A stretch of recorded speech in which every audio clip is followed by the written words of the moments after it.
Question, met this female a while back, met all the requirements, but she had a boyfriend. Now she hit me up single, told her what I'm looking for, said she's not ready, but still hits me up even though I cut contact. How to handle? This is a good one. This happens to so many guys. Yeah.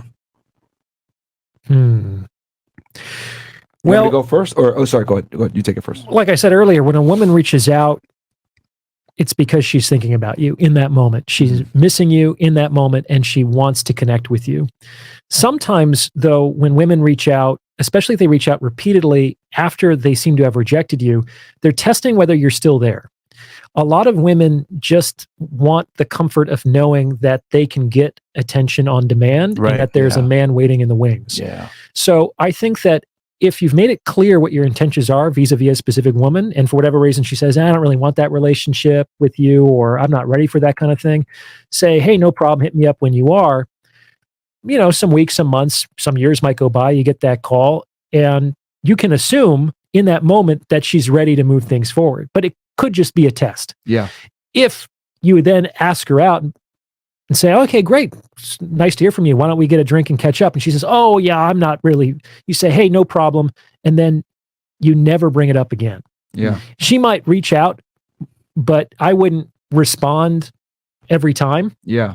And I would, if I did respond, I would respond with very low apparent interest. Yeah. That woman knows what you want. Yeah. So she knows how to unlock greater attention if she's so motivated to do. Yeah. It's not like it's a mystery. She doesn't know what she needs to say or do in order to capture more of your attention. But again, you don't want to give that attention away for free. Yeah. Right. Yeah. I mean, yeah, one way to screen is like, hey, let's go get a drink. Or, dude, fuck, you know, if girls play games, you just invite them straight to the house like that. And just like, the more games she's played, the less she deserves any type of commitment on your end. The problem is if you meet her under that premise because you told her what you wanted from the very beginning and she wants to do something different, you meet it under her program, which means you're following her pattern, you're following her setup, which is going to be out for you. So I would just say, if she's not following your program, then what's the point of meeting her? And I want to also bring some attention to what the doc was saying, which I think is very important for the guys to know. They polled like a bunch of married women, and they said something around 50% of married women have a backup guy. It's only 50? Yeah, it's probably higher, but they don't want it's self-reported, and we know how that goes. There you go. I don't think men, understand the importance of backup men for women in their sexual strategy and how that greatly influences their perceived value, how they view the world, how they view men in general. It creates a lot of comfort and security for them to know that there's other men out there. So, and that's why one of the number one things I do if a girl does want something serious with me is I tell them, you're not having no guy friends either. Like, you're not going to sit there and enjoy the comfort of potentially having some other simp in the background, right? Because I already know he's always going to be there, so you might as well cut him off now. Yeah. Right? Because I'm not going to sit here and tolerate that. Because when women think that they have options, they can replace you. Behavior changes a lot of the time. Yeah. So I'm trying to mitigate risk. People can call me a asshole or whatever, but I look at myself as I'm a lovable dictator. And I think women want a dictator, both in the bedroom, physically, literally, and outside of the bedroom as well. A benevolent dictatorship. Yes, a benevolent dictatorship. Well, what we're really talking about here is that optionality is power. And that's one of the main reasons why women they would be loath to give up an Instagram account, say, with 100,000 male followers. Yes. Like they will fight tooth and nail to have that Instagram. And they might say, and they might be correct, that they would never, ever entertain a sexual relationship with any of those followers, which could be true because women generally don't screw their fans, as it were. True. Yeah. But the reason why she's not giving it up is because that apparent optionality gives her greater leverage in the relationship with you. Bam.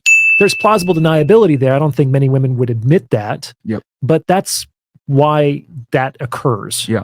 And it's another reason why a lot of guys would be loath to give up some of his other women when he's entering into a monogamistic relationship if that serves him. Yeah. It's a power struggle. Because once she has that leverage of saying, you know what, I can find guys here. If you don't do what I want, I can go over here. Okay, well, bye. I can leave. It needs to be unilateral disarmament if you're going to go down that road. Yeah. And this is something that I think would save a lot of relationships. Men don't hit women. We don't look kindly on that. Yeah. Like we say that physical violence in our relationship is wrong. Of course. Yeah. Why is that? Because most guys would if we had a no holds barred fight with a woman, would mop the floor. It wouldn't even be close. Yeah. And so we say it's just not a fair fight, so we can't have this on the table.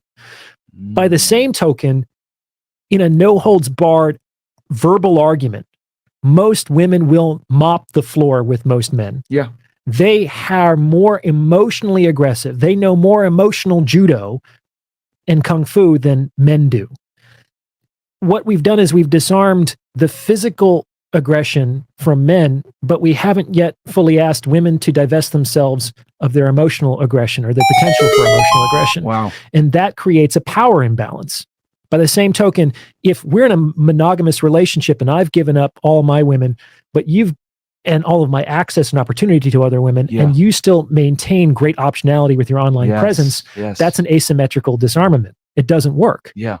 So if power is a fact of life, power is a fact of every relationship, but if the imbalance gets too much, it generally leads to corruption and all forms of abuse, regardless of whether it's the man who's more powerful or the woman. And she thinks what? She's better than you. Yeah. Though I agree with you that too much power will corrupt, right? I forget what's the phrase. It's absolute power corrupts absolutely. Yeah. I think it's better wielded by the man than by the woman. You can make that argument. One definition that I read of evil that really resonated with me is that evil is the unsurrendered will, which is sort of like narcissism. It's that nothing is higher than my own desires. I'm not going to surrender to any kind of ethic or higher principle. And evil, what was it again? Surrenders to no will? It's the unsurrendered will. Okay. What I want is law. What I want is the only God that I will kneel down for. I don't recognize anything higher than myself. I think that's a pretty decent working definition of evil. Now, it's not that women can't do this. It's like Ayn Rand did objectivism, but there's not a lot of female philosophers. There's not a lot of females who have personal ethics. You know what I'm saying? There's not a lot of female Batmans who are surrendering to a certain personal code that they live by and they might die by. So what you're saying about men potentially wielding power better than women comes, I think, from the fact that men often will have these personal codes that they're willing to surrender their behavior to more often than women do. Damn. So they can potentially handle it more responsibly because they see themselves as submitting to a higher purpose. And so they're actually just implementing this higher code. That is enlightened leadership. There's a phrase, all I have in this world is my balls on my word, right? And there's a phrase as well to touch that I'm a man of my word. I've never heard anything that says I'm a woman of my word or I'm a woman of integrity. Like these codes and these phrases and these sayings, there's no feminine saying version of it typically. It's typically a masculine thing. Honor, code, adhering to something, being honorable, all these things. Like we don't hold women to these masculine traits, right? No. So, I mean, maybe sexual fidelity, right? That's a component of loyalty. But with everything else, we don't really hold women to those same standards. We kind of tell men, do what's right. And we tell women, do what's right for you. That's a fantastic way to put it. Why men need to be in the powership roles, because men are more likely to have a code, and that code will keep the evil at bay. And there's a lot of spineless men out there who are in positions of power that are it's hard to follow them. And they're not doing a lot of good in those positions. I got to give you a down the Marco. That was awesome. And it was absolute power absolutely corrupts. There was something I wanted to say that we were talking about before the absolute power. We were discussing before because it was something I was going to say. Power absolutely corrupts evil. The super chat. Right? Yeah, but what was that chat again? Mo, can you bring it back up? Yeah, she wants attention. We talked about that. Oh, when you were talking about, you were using the analogy that hitting a woman is socially unacceptable because men are physically superior to women, which obviously we all here at the table can agree. You never raise your hand at a woman. You guys saw it but on the show where literally a girl hit me in the back and I just, whatever, right? You just call the police. It is what it is. Because if you, don't hit them back. And that's kind of what it is. And men kind of understand and accept this, and it's societally enforced, right? But with women, right, they have an overwhelming advantage with optionality, right? And if you tell them, hey, that needs to be curbed to be in any real relationship of consequence with me, a lot of them will, hem and haw, and I'm not doing that, and you're insecure or you're toxic, etc. But by the same token, it's not like I'm telling you we need to arm wrestle every day and, you need to win. Like, that'd be unreasonable, correct? So we're not going to arm wrestle because I know I'm going to win. Okay, cool. Well, you're not going to have an Instagram because I know that you have optionality, and that can put our relationship in jeopardy. I think I understand what you're saying. See what now. I'm saying? Yeah. No one gives up power willingly. Mm-hmm. It's either because somebody fights for it, or there are consequences that are respected as a consequence of holding on to that power. Yeah. So when you say control, that's probably what you mean, is that a woman is not going to divest herself of her advantage without a fight, basically. Yeah. Unless somebody else says, no, we can't have this, and this is the consequence associated with that. Yeah. No one gives up power voluntarily that benefits them. Absolutely. Especially when they work to get it, which is why a lot of guys put repeal the 19th. Is feminism ever going to end? Will women ever go back to being traditional? And guys, my assessment, though it's grim, it might be a negative, and I want to get your take on this, Doc. I think that they're not going to. I think it's going to get worse before it gets better, because women have fought really hard for the equality that they now enjoy, and they're able to still get the benefit of chivalry to some degree and being courted, and they still have the optionality. So they're literally able to get the best of all worlds. They can be treated like a lady on dates, etc., while still being taken seriously from a professional standpoint. They have more college access than ever. So why would they yield any of the levers that they've been able to accumulate over the last 70 years thanks to feminism? It's going to get worse before it gets better, guys. So I think guys need to just adapt to the new normal versus hoping women are going to go back to aprons in the 1950s. I don't know what's your take on that. Yeah, we're not going back to those traditional days. We're not going to repeal women's right to vote, and I don't think that we should. Yeah. So here's one way to conceptualize this. So I just made an episode about this. It hasn't been published yet, but I found it to be really interesting that almost every traditional gender role in today's day and age has been questioned, has been examined, except, there's probably a few, but except this one, which is the man still makes the offer. The offer could be, you up. The offer could be, hey, can I buy you a drink? The offer could be, will you marry me? But the women are still waiting for the offer. And that's very strange, because there doesn't seem to be anything inherent in that situation that suggests that the man has to do that and the woman has to wait. Especially when we've examined all these other traditional roles and said, no, that's not inherent to men or inherent to women. Women can do that. Men can do this. Good point. But women are still waiting for the offer. Why would that be the case? Well, especially the most attractive ones. Who is in a more privileged position? When I'm cold calling you to try to get on your show, or when you call me up trying to get me on your show? Absolutely. You know what I'm saying? Yeah.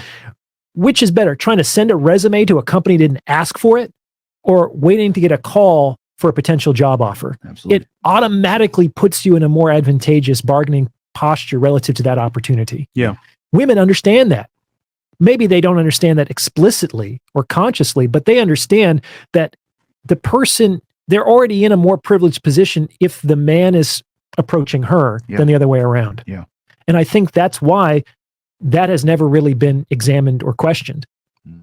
Like, there's a lot of women, 25% of women over 40 today are unmarried and childless. And that's gone up. What's the percentage again? 25%. 1 in 4 women at 40 are unmarried and childless today. Okay. And that's gone up 10% in the last 10 years. 10 years ago, it was only 15%. It's 40 or up, you said? 1 in 4? 1 in 4, 25%. Okay. It's probably going to go up to 1 in 3 very soon. Yeah. And to the extent that that's a problem, you would think that eventually they might buy a ring and get down on their knee, but they don't do that. And I wonder why. It's almost like if the power struggle is, I have the power, but I want your power as well. So come to me with the offer because I'm taking your power away. Well, it's a double-edged sword, because if a woman actually succeeds in taking away a man's power, then the basis of her attraction is also undermined. because no woman actually wants to end up with a powerless man. That's an unattractive man. That's an unsuccessful man. Agreed. That's a useless man. They try to change you though. Yeah. The They moment try. they get you. Yeah. So And it's a man's job to not allow that to happen. Then You guys are both so- right. Yeah. Yeah. Like she'll try to change you. It's your job to fight that. I don't like your beard. Yeah, or some shit. Well, too bad. Too bad. You picked me. That's how you found me. Yeah. All right. Where we at here? Mo. And then What? You good on time? Yeah, I'm Okay. feeling good. This has been a great conversation. Oh yeah, because I got some questions on your videos now too Sure, as man. well.